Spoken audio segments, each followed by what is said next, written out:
what would you grade the quarterback play for him last year? Like Olave was putting up some numbers, man, on these guys. He had 1,042 yards, and I'm not even kidding. That might be one of the worst quarterback plays I've seen. Right now, you get a huge upgrade at quarterback. Right, I hope Michael Thomas plays, so you get another guy out there that gets it. I think they're going to throw quite a bit, especially early on without Kamara out there. I think they're going to have to just sling that ball around. I do understand that people, like I said, that I think they're going to be winning a lot of these games. But again, I don't think they're going to be able to ice games out by running the football, right?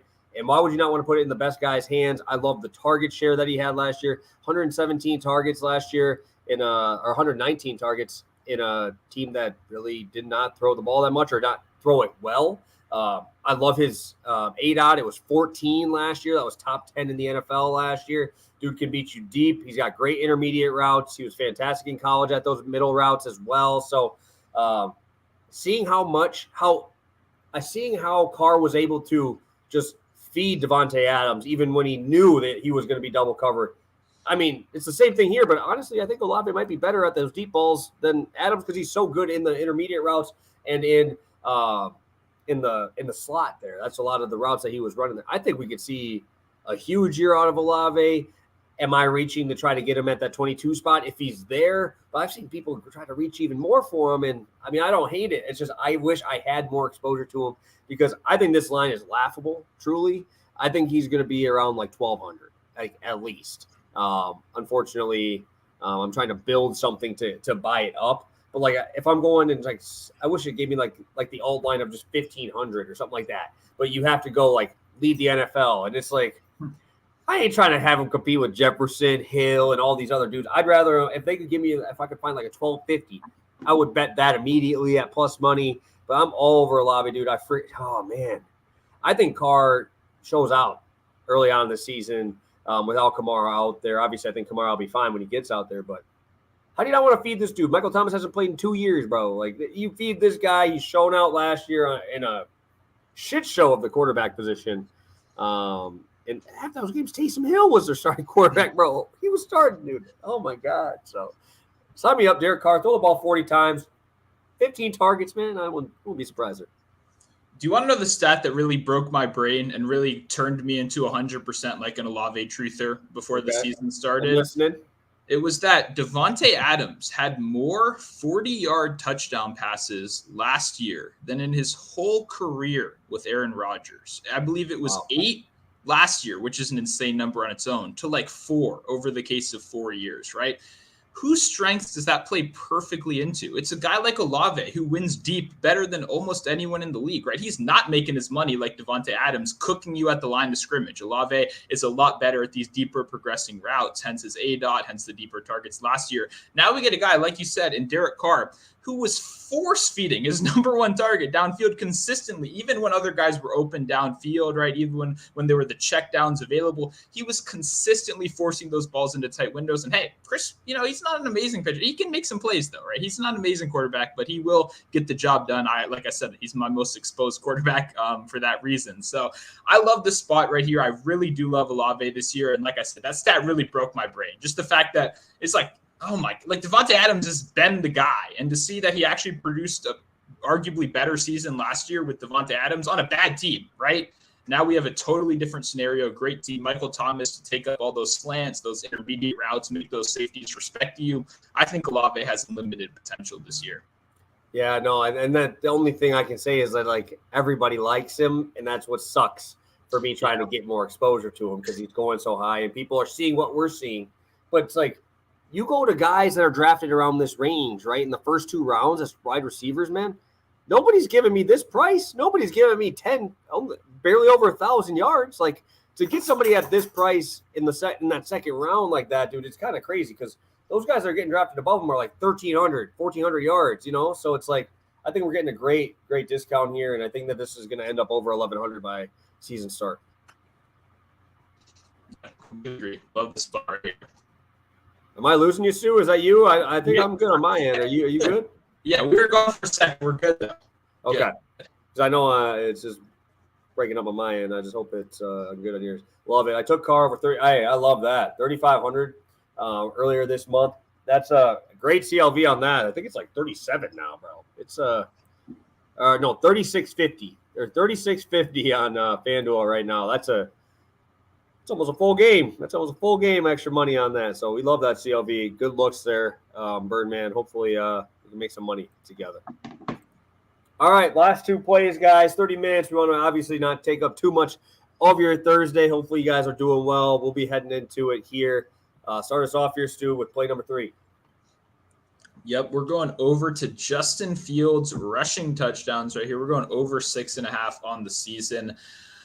Woo, Justin Fields is a quarterback that when I started the season, I did not maybe expect to have a lot of him in fantasy, to be completely honest. I'm not the biggest believer in the Bears as a whole, especially their betting odds in the beginning of the year. All these people betting Justin Fields to win MVP at insane prices. I understand the appeal to that, but I wasn't super interested. But as I thought more and more about it, and ways to attack it, I think this Fields 6.5 rushing touchdowns is pretty disrespectful. It started out, I was looking at who's to lead the league in rushing touchdowns this year, right? On a couple of books, Jalen Hurts is either like the co-favorite or second or third, right? Wow. His current season-long number is 10.5, which puts him up there with Derrick Henry and some of these absolute dogs, right? That's pretty insane. That sets the precedent. I expected Fields not to be in that same category, but to maybe be in the same vicinity. I thought his number would be 7.5, maybe 8.5 plus money, right? One of those situations. So when I went over to look, I really didn't think that Fields kind of assessed that drop off that was required right there. And it's funny. I said this to you before the show, right? And you kind of mentioned the quarterback sneak, right? In that 1-yard play that the Eagles have been running. That is a big reason why I not only love this play, why I love any quarterback rushing overs you can get your hands on this season, including a guy like Trevor Lawrence, who I'm going to start emailing sports books to put up rushing, numbers for him, because there's nothing. And I want that so bad, right? What's the one thing we know about the NFL?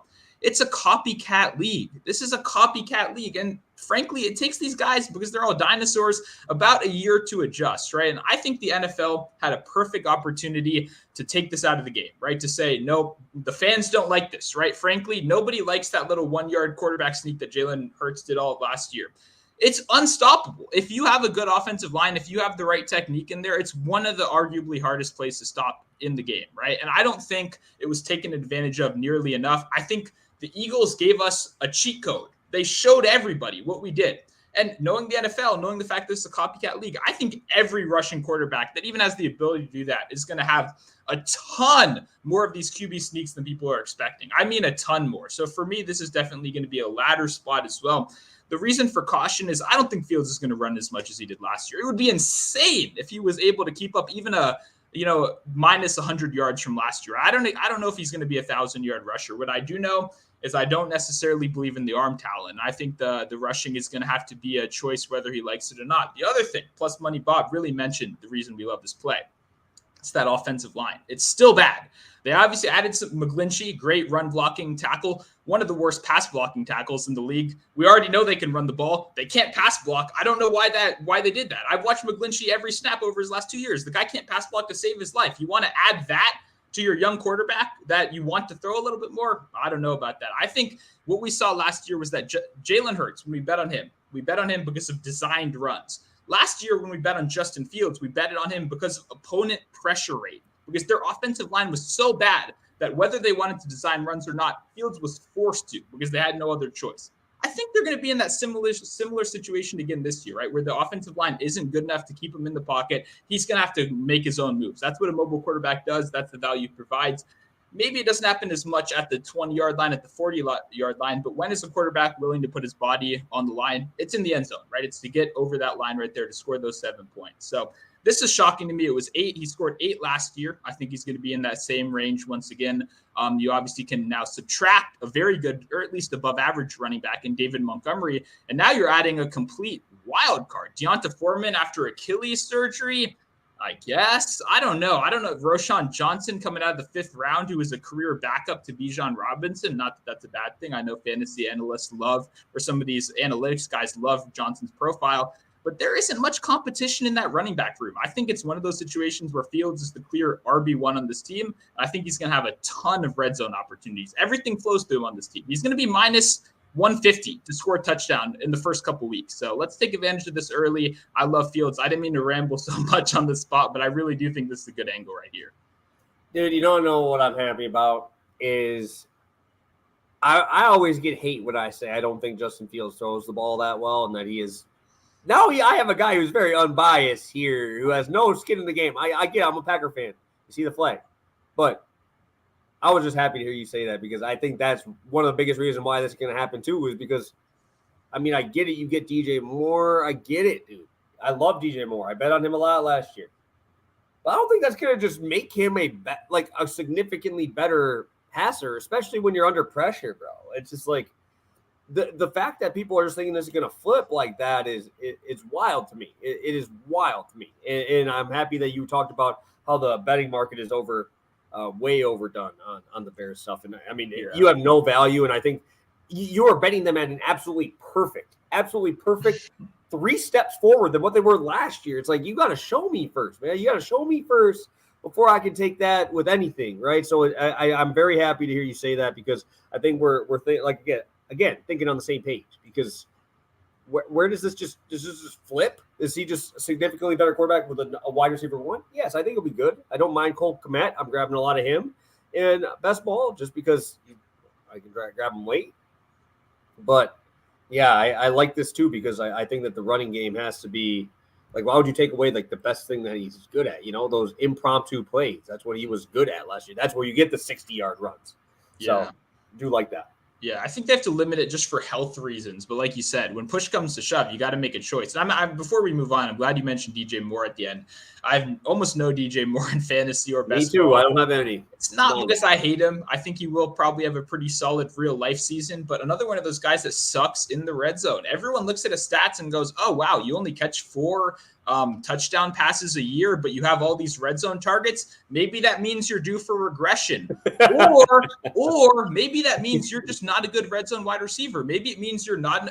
We have years of data to support that he is an inefficient red zone target, right? We know he does a lot of his work after the catch, very good separator in the intermediate, not a red zone dominant target, right? Maybe we stop just throwing around the word regression. That's my least favorite word now. I don't know if you can tell. We just throw it around as I think something that isn't proven to happen will happen. That's not how that word works. I think DJ Moore might just be a more inefficient red zone target, and he's not actually due finally for that 20 touchdown year, especially with Justin Fields at the helm this year. Yeah, dude. Regression, when we talk about regression in baseball, man, it's because like you're doing something good and bad things are happening when you're doing those good things and you're just getting out, right? Regression in baseball is a beast, man. But yeah, in football, man, it's a little different, you know? It's a little different if we've seen it for this long. But let's talk about not regressing. And that is my most exposed first rounder, most exposed everything. And that's Nick Chubb. I found FanDuel giving me 50 yards off of DraftKings. I'm making it 1.5 units. I had him at 1250 and I was about to play him here. And then I looked over on FanDuel and they're giving me 50 yards off. So over on FanDuel, this is 1,200.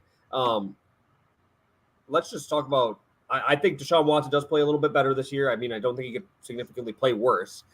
Obviously, I think he's going to get back to form. I don't need to see him at what he was 2-3 years ago, but even a little better, right? You got no Kareem Hunt, which is huge. I think this offensive line is phenomenal, right? I mean, even if you want to look at their Pro Football Focus, their number 2 ranked offensive line overall. You got, I'm going to murder this guy's name, Patino. Is that how you say it? Whatever his name is. He was an All-Pro last year. Number 1 left guard, run blocker, right? You still got a really good center too. I think it's Pochich. He was really good last year.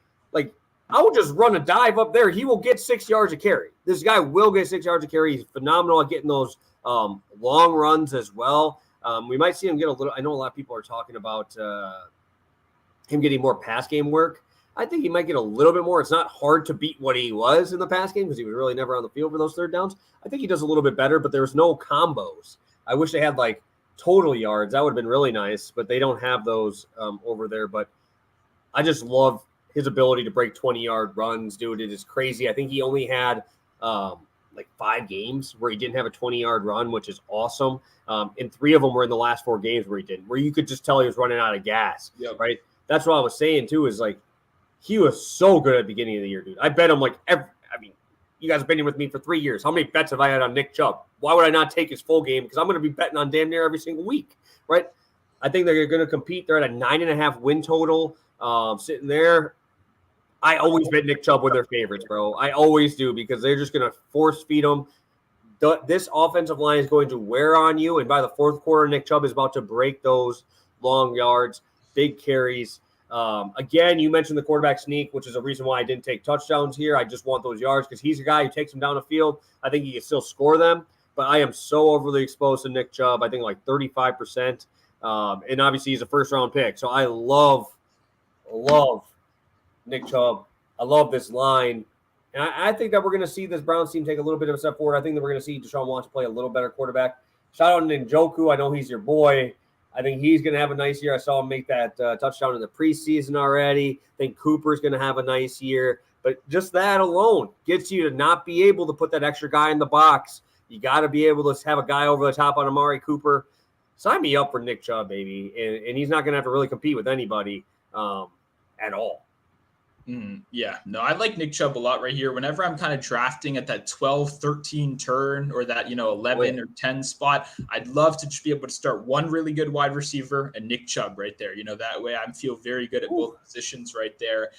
So I love this. I love Nick Chubb this year. Obviously, he's done a lot of good for us. And went this whole time without even mentioning that. Obviously, they used Kareem Hunt a lot last year. And when you look at their backups now, it is legitimately nothing. It's Jerome Ford, who's obviously proven nothing in the league, injuries, all that stuff, no high draft capital whatsoever. And now they've just acquired Pierre Strong, who's kind of in that same situation, right? This is a team. There's no one that's going to be coming in and stealing away some of that volume, which means we could even be seeing more 3-down back opportunities. We could even see more receiving game upside, which doesn't directly affect your bet right here, but it just means he's on the field more. It means we have more opportunities, and it means Nick Chubb could hit an even crazier level this year if he incorporates just a little bit of pass catching into his game. So I love this spot. The thing about it is I've gotten lower and lower and lower on Deshaun Watson as this has gone on, right? Deshaun Watson was my favorite player. I love Clemson. I watch, every snap he's ever played. And then I even followed him to the Texans because I was a huge fan of him and Hopkins over there. And man, this is not the same quarterback, guys. It's not even close to the same quarterback, right? And I mean, I've been hoping it's coming back,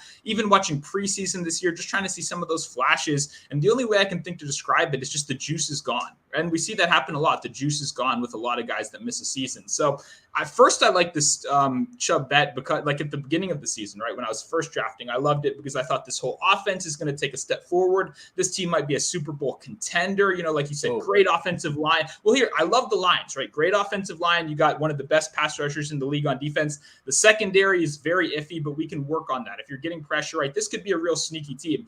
As I thought about it more and more, I think I love Chubb for the fact that I think Watson might kind of just be what he was last year. I agree. It's going to be hard to get worse, even if he's just a little bit better than he was last year.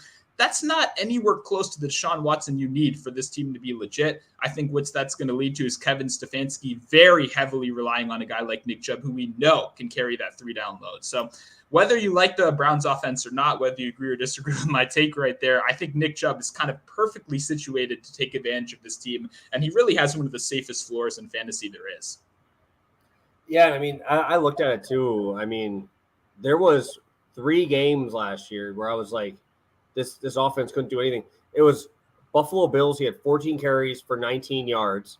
He had a game against the Bengals who just completely sold out. He had 2.4 yards a carry there, right? And then he had the 3.8 yards per carry against the Saints, all pretty decent front sevens. Every other game, dude, he's over 5 yards a pop, man. It's just like those games take that regression like crazy because all they did was shove the box and Deshaun Watson couldn't do anything, right? So even if those games, even if he has the same amount of carries, he gets up to his normal 5 yards a pop, man. That's another 100 yards on top of the 1,500 he had last year. I didn't even mention that. He had 1,500 yards last year with Kareem Hunt and a shitty quarterback. And now like, what the – why are you giving me this? I'm almost concerned that they just think, like, this dude's going to get hurt or something. Like, that's – I mean, that's it. What else are you – how else are you giving me this price?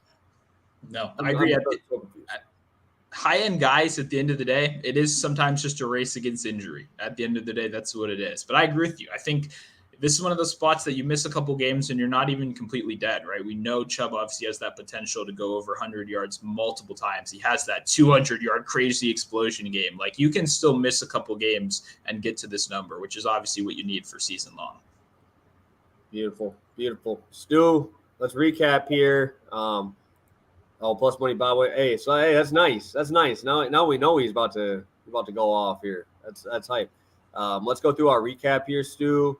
And then maybe we'll drop the long shots on the comment section, or what do you want to do? Because I need to wait a little bit. I'm hoping I get better prices on some of these. Yeah, I can talk some long shots, and then we can obviously talk more in the future about it. But I'll be happy after the thing to at least drop a couple of my long shot spots. Okay. Yeah, I don't have any long shots specifically because the prices have been kind of. Don't get me started. But let's recap quick. Sounds good. Staying in the prop market, we're going Justin Fields over 6.5 rushing touchdowns. That is -105.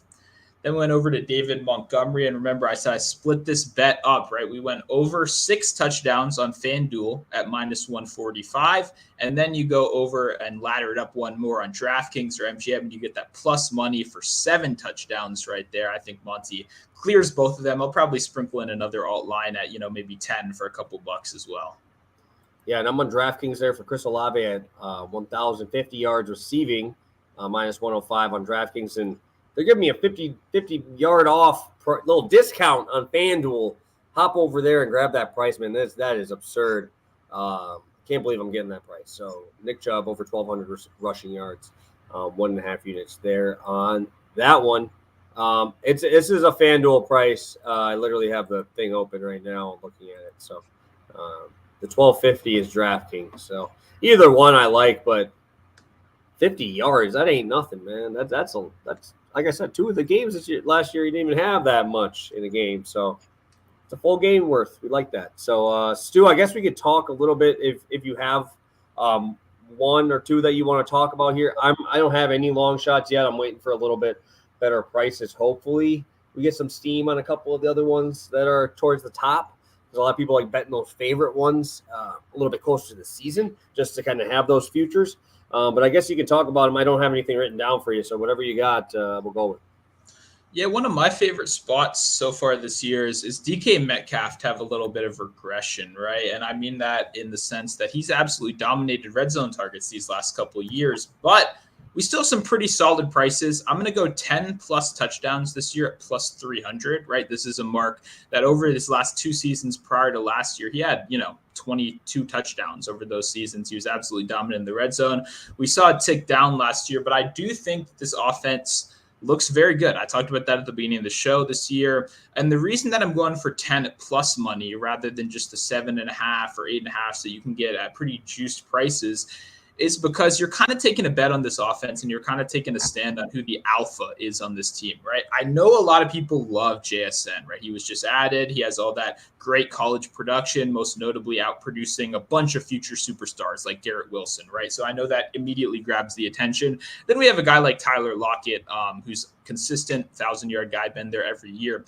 What I love is that DK Metcalf still presents himself, in my opinion, as the clear dominant red zone target, right? When we look at a guy that over the last 3 seasons has an insane red zone target share, right? This is a guy that's been over 28% in red zone target share consistently. I talked about earlier, a guy like Amon-Ra St. Brown. I love him. I love his production. When he gets to the red zone, there are guys that can dominate. It's hard to not guess why. Look at DK Metcalf and tell me what 5'11" second-year cornerback out of Ohio State is going to guard him one-on-one. It's nobody. And guess what? You can't not guard him one-on-one because you do have JSN over there and you got Tyler Lockett on the other side. This isn't one of those situations where you can afford to have all the safety help in the world.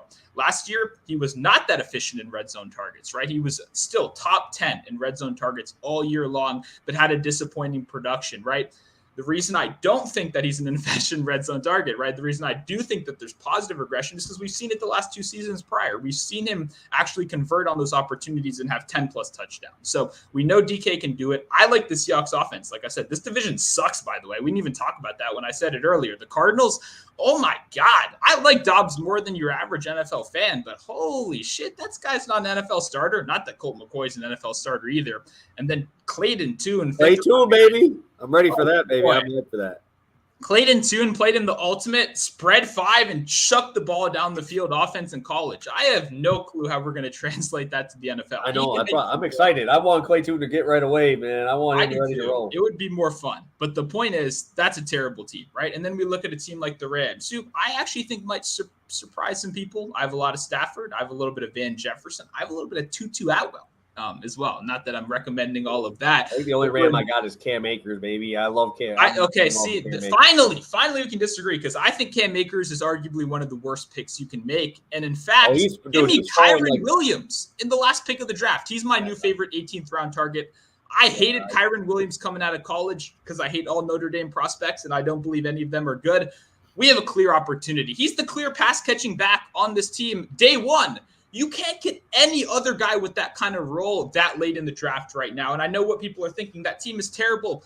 Good. That's what I want for a pass-catching back because they're not going to be able to run. Cam Akers, he was good when he got to carry the ball 28 times per game last year. Congrats. We're going to be behind by 15 points every game, and Kyren Williams is going to get those little checkdowns. So I had Kyren last year, dude.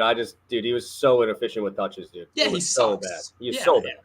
Terrible. Great 18th round pick. I don't care how good you are. I don't care about that. Yeah, I agree on a per touch basis. He is not a good running back. Perfect. They're converting him into more of that 3-down back row. We're leaning into the pass catching. I don't need you to run the ball. Cam Akers can give me inefficient touches if we want them. I want check downs. I want those high value, 2-minute drill sessions. That's what I want. He has a clear path to that. Fuck Cam Akers. There we go. Yeah, dude, I like him. I like him scoring touchdowns. I've been that offense sucks. I'm probably he's like my Cam Akers. Oh, he's only 15% in these. I only have him at 15%. He's the same as much as I got Antonio Gibson, and I love Antonio Gibson. I like both of those guys. So I'm excited. I know I've been rolling with my boy Javonte Williams a little earlier there too that I like a little bit more. But dude. I mean, I got 15% of him. I have 38% of Nick fucking Chubb, dude. So it don't even matter. This man and I don't even find my lineup here. So that's all I'm saying is I think I'm a little bit higher on him. I also might be a little biased because the dude did do well for me at the end of the year last year. Kyren Williams, a bomb, dude. That dude's a bomb. I had him last year and put him in my flex for a couple spots because I needed somebody because all my dudes got hurt. Dude sucked. Every time that he was in a good spot, he sucked. Every time he was in a bad spot, he'd get like 4 catches for 12 yards and do nothing with it and fumble and be out of the game immediately. So the dude fumbled more than any other. Dude, it was so bad. It was so bad. This is just bringing PTSD up, and I'm looking forward to this year, and now you're bringing me back into a dark place where Kyren Williams had to find his way to my roster, and it was not nice. Yeah, that's fair. That's fair. And I see the argument there. I guess my point is just that he might be a bad real-life player. That's completely true. Like I said, I don't like Notre Dame prospects. I'm really biased against that. I'm very well aware of that. But I had no interest in Kyren at all last year. But if we're going to lean into the pass-catching role and say, hey, yeah, how about we stop running up the middle for 2 yards at a time? How about you just, be that little 3rd down back and you can come in and be the workhorse if Cam Akers gets injured, because that has been a reoccurring theme in his career as well. It feels like he should not be a free pick in the 18th round, or undrafted if you're just in a regular non-best ball league, right? So I love picking him up in that 18th round. He's another one of those guys that if he fails, it's not looking good for me because Jonathan Taylor has already failed, Jeff Wilson has already failed, and Kyler Murray has already failed. So my best ball risks have not been great so far this year. So I need a guy like Kyren to kind of jump up and take advantage.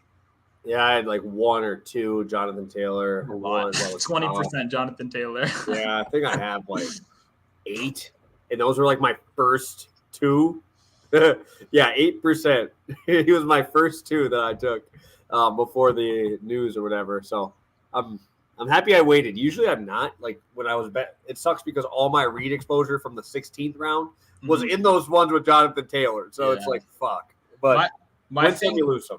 Yeah, the thing that I did, just a little strategy tip for any of you best ball guys that I do think at least helps me survive a little bit is I heavily stacked Jamal Williams in those teams that I did draft Jonathan Taylor. So even though he will be out for those first 4 games, we do have Jamal Williams as a bell cow for those first 3 games, which should offset the L a little bit. But man, yeah, I'm just giving myself excuses because 22% Jonathan Taylor is really bad at this point, and that's what I'm at right now. So we need something to turn around quick.